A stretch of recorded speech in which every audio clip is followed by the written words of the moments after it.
a sọ fáwọn content creators pé gbogbo àǹfààní tá a rí láfẹ́fẹ́ báyìí kò ṣe nǹkan tó lè lọ títí, Ọlọ́run nìkan ló lọ títí, ṣóyé wa bẹ́yẹn. Most àwọn especially àwọn tiktokers yẹn tó jẹ́ pé àwọn ráyè jókòó for so many hours sórí tiktok, tó bá ń rí oore ọ̀fẹ́ àti àǹfààní tó dẹ̀ rí owó gidi pa, you understand, instead ẹ fi máa kóbìnrin, tẹ máa kó àwọn ọ̀rẹ́ yín lọ mutí, tẹ máa kó àwọn ọ̀rẹ́ yín jáde lọ rèé ṣe fàájì yẹn, àbí òye yín nìsín, ẹ invest àwọn owó wọ̀nyẹn, try and invest this money, you can go back to school. A lot of àwọn tí wọ́n ń gbọ̀n dí kiri, tí wọ́n ń gbọ̀n ọyàn kiri orí tiktok yẹn, many of them ò ní school start. School ò kì í ṣe scam o, padà sílé ìwé, because gbogbo àwọn app wọ̀nyí, gbogbo ala mọ̀ pé all of these app dey pay in dollars. Àwọn míì ń pa $1,000 pa $2,000, kó tiẹ̀ ṣe $500 gan ló pa, that's almost $700,000.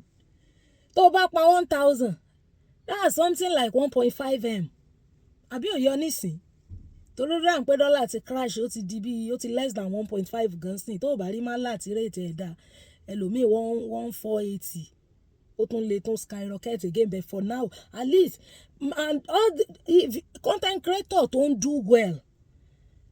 do well on cyberspace is not broke. You are not broke.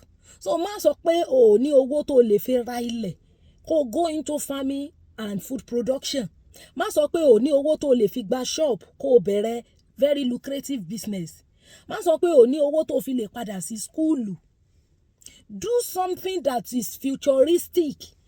Akànlélẹ́dẹ́ jíjọ́ kan dẹ̀ sọ fún wa pé this cyberspace is no more. Ṣé bá ti jí náà rí tó jẹ́ pé for 3 hours or even more we were not able to log in. Èmi ti ẹ̀rọ ń gbà yẹn pé bóyá ti hack page mi ni kí n tó wá padà mọ̀ pé general issue ni.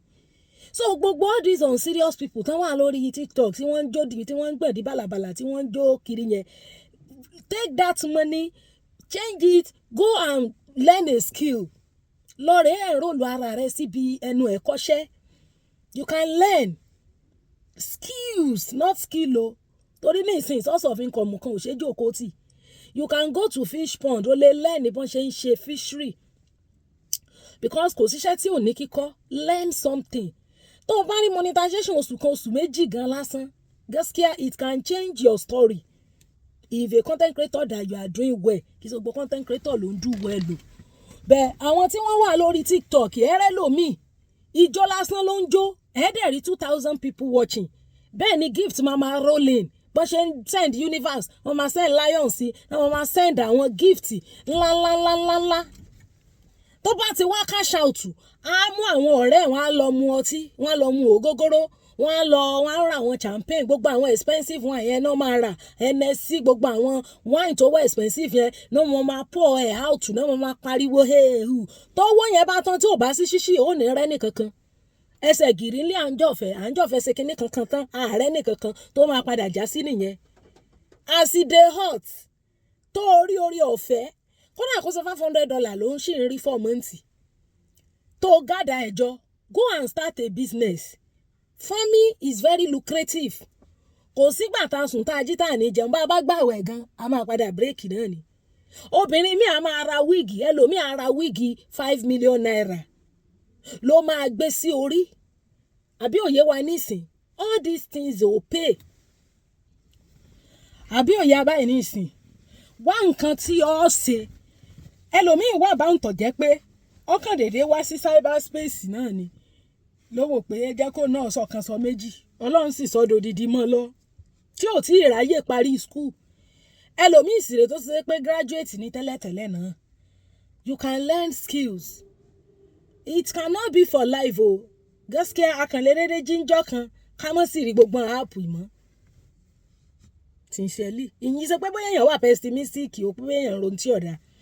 But as at the time tí nǹkan bá ń ṣe pé ó ń ṣẹlẹ̀ bá nísìn, somebody can try as much as possible láti jẹ́ kí kíni kéèyàn ó fi nǹkan ṣe tí ó nítumọ̀. Tó ṣe pé ọmọ délé bá ẹlòmíì báyìí nísìn, ó ti lọ ra àwọn ilẹ̀, acres of ilẹ̀. Ó lè fi dá ilé iṣẹ́ lẹ́lẹ́ta, ó lè fi kọ́ skúlù, ó lè fi ṣe agriculture, ó lè fi ṣe a whole lot of things. I understand wípé owó afẹ́fẹ́ social media money is real, is very real. Ẹni ó bá lóun ò make owó ó ń parọ́ ni, bóyá page ẹ̀ ní restriction àbí nǹkan kan. Gbogbo platform àti YouTube, TikTok, Facebook àfi tí ò bá nífẹ̀ẹ́ sí i, tí ò bá dẹ̀ mọ̀ ṣe kó lọ set up monetization rẹ̀ tó bá jẹ́ni tó ní views. So àwọn TikTok yẹn ẹlòmíà wà ń bẹ̀ for 8 hours 10 hours tílẹ̀ bá dẹ̀ tún ti mọ́ lọ́la ó tún ti ń bọ̀.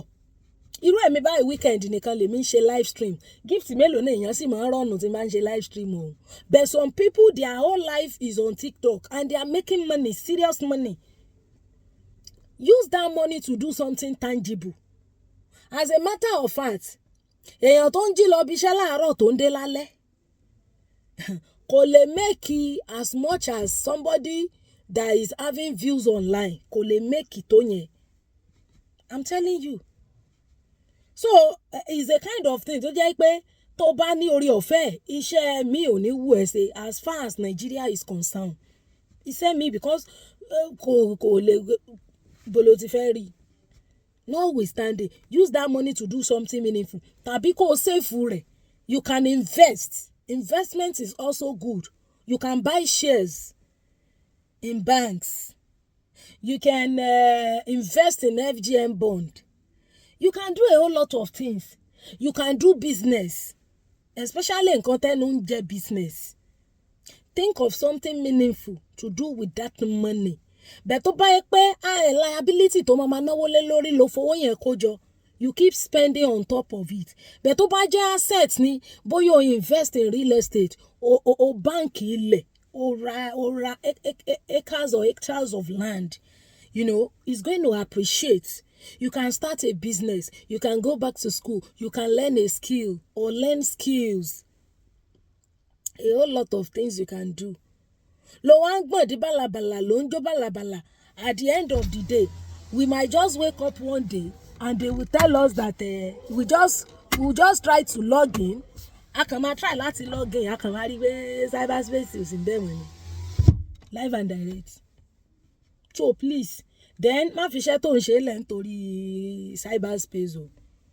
Yeah, don't leave the work you're doing. Continue doing your work and continue to create your content as well. So it is well with us.